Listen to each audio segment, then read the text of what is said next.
Eu nunca pensei que o maior erro da minha vida fosse me apaixonar exatamente por quem eu mais deveria proteger. Aos 38 anos, casada há 3 com o Marcos, mãe da Ana de 15, eu me vi desejando o Pedro, meu enteado de 22, o filho que o Marcos trouxe de um casamento anterior. E o pior, eu sabia que ele me queria da mesma forma intensa, proibida, que queimava a cada olhar trocado quando ninguém via.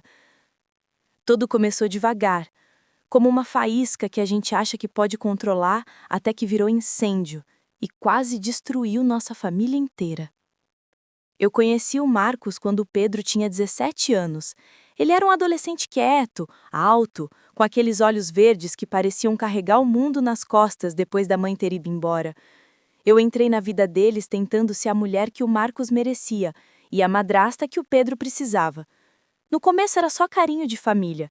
Eu ajudava nas lições, levava para treinar futebol, curava joelho ralado. Com o tempo, o Pedro cresceu, virou homem, foi morar sozinho para estudar engenharia na capital. E as visitas dele em casa viraram o momento que eu mais esperava na semana. Eu negava para mim mesma.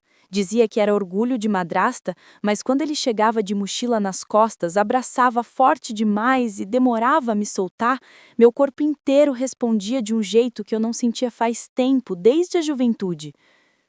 O primeiro beijo aconteceu numa noite que o Marcos viajou a trabalho. Pedro tinha voltado para casa porque estava de férias. Choveu forte, a luz caiu. Ficamos só eu e ele na sala, com vela acesa.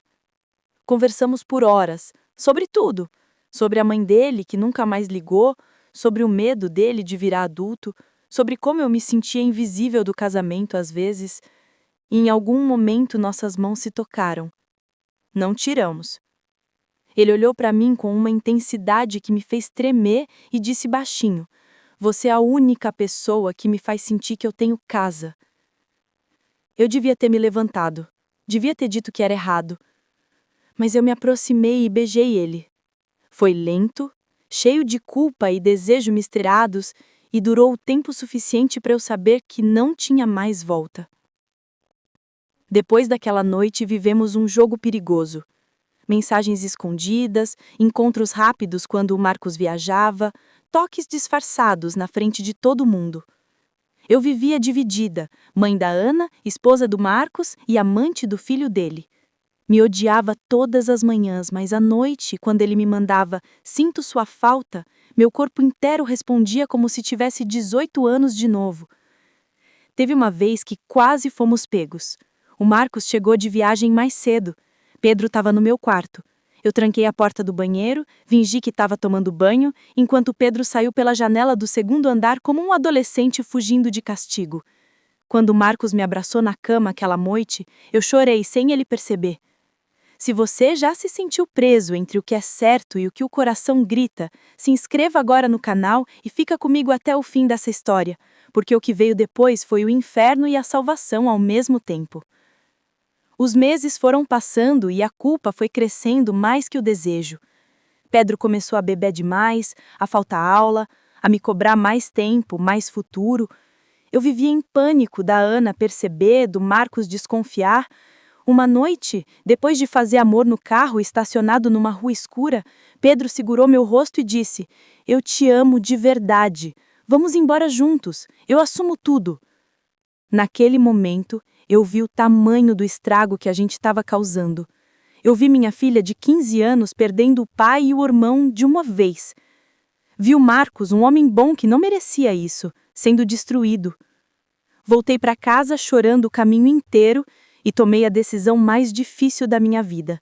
Terminei tudo com o Pedro naquela mesma noite. Ele não aceitou. Gritou, chorou, disse que ia contar tudo pro pai se eu não ficasse com ele. Ameaçou se matar. Eu passei semanas sem dormir, rezando para ele esquecer, para tudo passar.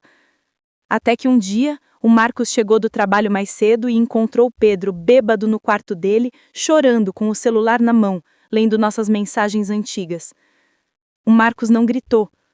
Só olhou para mim com uma dor tão grande que eu preferia que ele tivesse me batido. "Quantos anos você tem de verdade, Carla?" Ele perguntou com a voz quebrada. Eu não consegui mentir. Contei tudo. Cada toque, cada noite, cada palavra. Ele ouviu calado.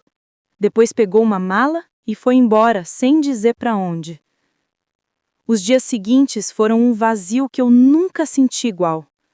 A Ana perguntava pelo pai, eu inventava desculpa. O Pedro sumiu, ninguém sabia onde estava. Eu fiquei sozinha na casa grande, olhando para as fotos da família feliz que agora pareciam mentira. Perdi 8 quilos, parei de comer, parei de viver. Até que uma madrugada recebi uma ligação do hospital. O Pedro tinha batido o carro de propósito. Não morreu, mas ficou em coma por 12 dias. Eu fui para o hospital todo dia, sentava do lado da cama dele segurando a mão, pedindo perdão em silêncio. O Marcos apareceu no 8º dia. Não falou comigo. Só ficou do outro lado da cama olhando para o filho. Quando o Pedro abriu os olhos, a primeira coisa que fez foi chorar e pedir desculpa para o pai. O Marcos abraçou ele tão forte que eu chorei ali mesmo. Naquela noite, no corredor do hospital, o Marcos sentou do meu lado e falou pela primeira vez em semanas: "Eu odeio o que vocês fizeram, mas odeio mais ainda a ideia de perder vocês dois."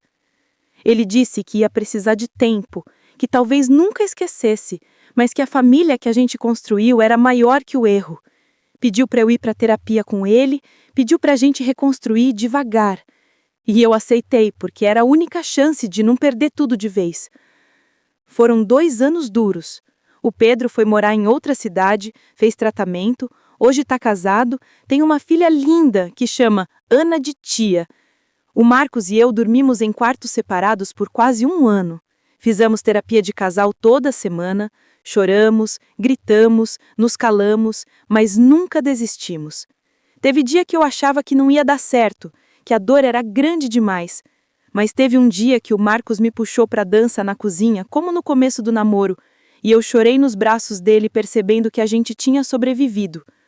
Hoje, 10 anos depois, estamos sentados no sofá vendo a Ana se formar no colégio, o Pedro ao lado com a esposa e a neta no colo.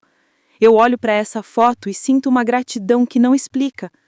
Eu errei do jeito mais feio possível, destruí confiança, machuquei quem eu mais amava.